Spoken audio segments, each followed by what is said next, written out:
Parte Pino e O Enigma de Leonardo, o homem que veio antes do tempo. Há figuras na história que parecem ter nascido fora da linha do tempo humano. Leonardo da Vinci é uma delas. Ele não viveu no Renascimento. Ele puxou o Renascimento para si. Onde quer que chegasse, o mundo parecia mais antigo do que ele. Leonardo nasce em 1452, em Vinci.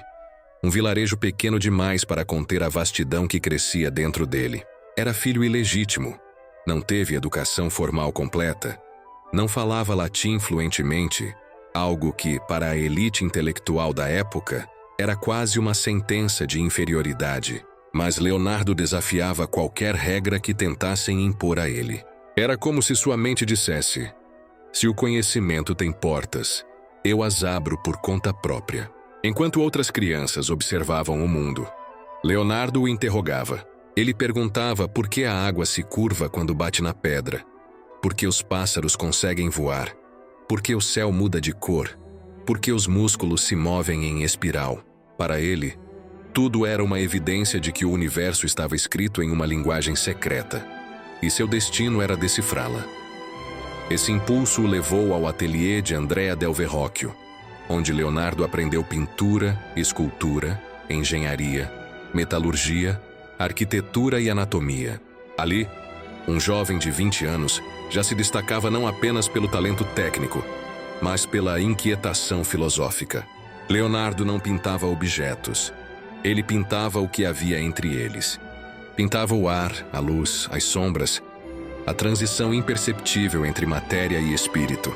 Aos poucos, seus cadernos começaram a se encher de desenhos que não pareciam pertencer ao século XV. Hélices voadoras, engrenagens complexas, máquinas de guerra, pontes dobráveis, mecanismos hidráulicos, estudos de turbulência, cálculos sobre a força da água, investigações sobre o vento. Se alguém encontrasse esses desenhos sem saber a data, acreditaria que foram feitos por um pesquisador do século XX. Leonardo vivia em inquietação permanente. Nunca terminava nada. Mas isso não era falha, era método. A mente dele se movia rápido demais para se prender a uma só obra. Quando pintava, já pensava no movimento de um músculo. Quando estudava o coração humano, imaginava uma máquina capaz de replicá-lo. Quando observava as nuvens, desenhava asas capazes de imitá-las. Mais do que um artista, Leonardo era um viajante entre áreas do conhecimento. Ele cruzava fronteiras sem pedir permissão. Unia arte e ciência como se ambas fossem apenas duas formas de olhar para a mesma verdade oculta. Sua vida inteira foi guiada por uma frase que nunca escreveu, mas que poderia ter sido sua.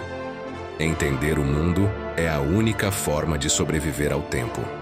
E, de certa forma, Leonardo sobreviveu.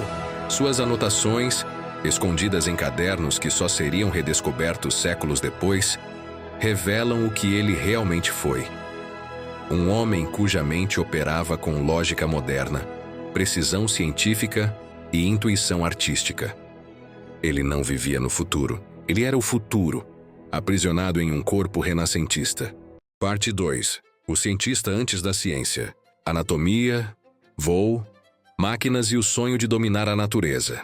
Se Leonardo tivesse nascido 500 anos depois, seria considerado engenheiro, físico, designer industrial, anatomista, inventor e talvez até arquiteto de sistemas. Mas no século XV, nenhum desses títulos existia. Por isso, Leonardo precisou criar sua própria profissão, a de curador da realidade. Ele se lançou na anatomia como se o corpo humano fosse uma máquina divina, que precisava ser desmembrada para revelar seu manual secreto.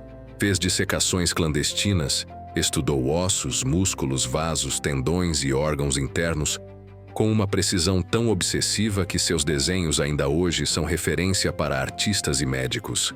Ele descobriu que o coração tem 4 câmaras antes da medicina confirmar. Descreveu o funcionamento das válvulas cardíacas com detalhe impressionante. E fez isso sozinho, em silêncio, madrugada após madrugada. Em seus cadernos, Leonardo escreveu que o corpo humano é a mais perfeita máquina criada pela natureza. Mas sua visão não era religiosa, era científica. Para ele, a natureza não tinha mistérios, tinha leis. E se tinha leis, ele poderia encontrá-las. Essa obsessão também o levou ao sonho do voo. Leonardo observava pássaros como quem observa deuses. Estudava a torção das asas, o movimento do ar, a resistência, o equilíbrio, a aerodinâmica. Desenhou planadores, asas batentes, hélices verticais que lembram helicópteros modernos. Ele acreditava que, entendendo o pássaro, poderia libertar o homem da Terra. Séculos depois, quando a ciência finalmente evoluiu o suficiente para criar máquinas voadoras, muitos engenheiros citaram Leonardo como o primeiro a imaginar o impossível. Ele não tinha cálculos formais, mas tinha algo mais poderoso: a intuição científica. Leonardo também estudou a força da água, um dos elementos mais imprevisíveis da natureza. Fez diagramas sobre turbulência, redemoinhos, barragens, comportas, canais e até armas hidráulicas. Para ele, a água era o sangue do planeta, e entendê-la era essencial para entender o próprio mundo.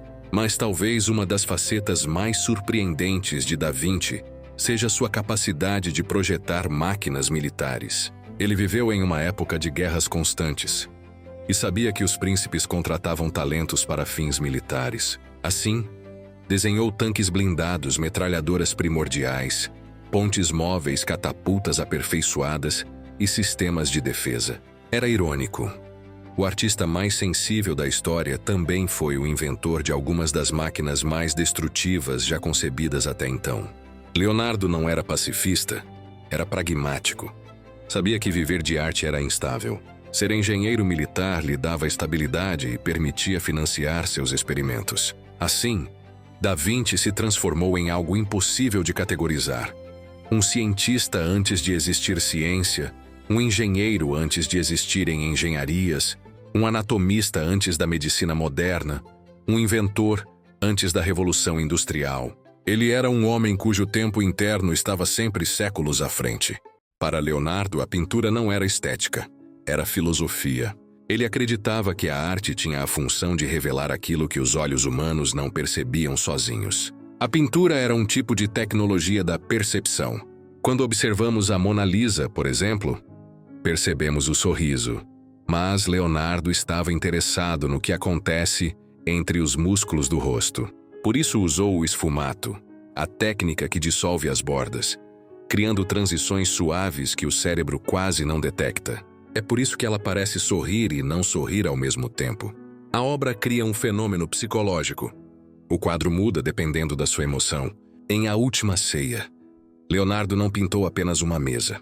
Ele pintou o instante exato em que o tempo parte ao meio, antes e depois da revelação de Cristo.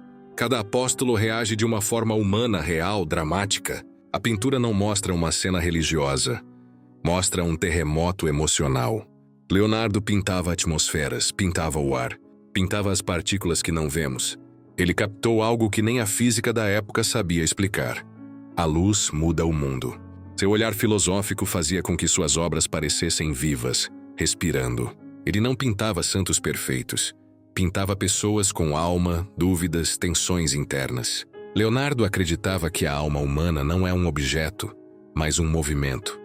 E por isso tentava capturar esse movimento com a precisão de um anatomista e a sensibilidade de um poeta. Ele também escrevia de trás para frente usando espelhos, não por mistério, mas porque sua mente funcionava tão rápido que escrever invertido era mais natural do que tentar ajustar a caligrafia convencional. Ainda assim, isso contribuiu para a imagem de Leonardo como um homem envolto em segredos, e talvez ele gostasse dessa aura.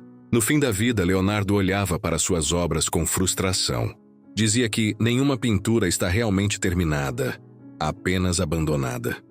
Mas essa frase não é sinal de insegurança, é um sinal de profundidade. Ele sabia que o mundo muda, e que a percepção humana muda, e que toda obra de arte é uma tentativa eterna de alcançar algo que sempre escapa.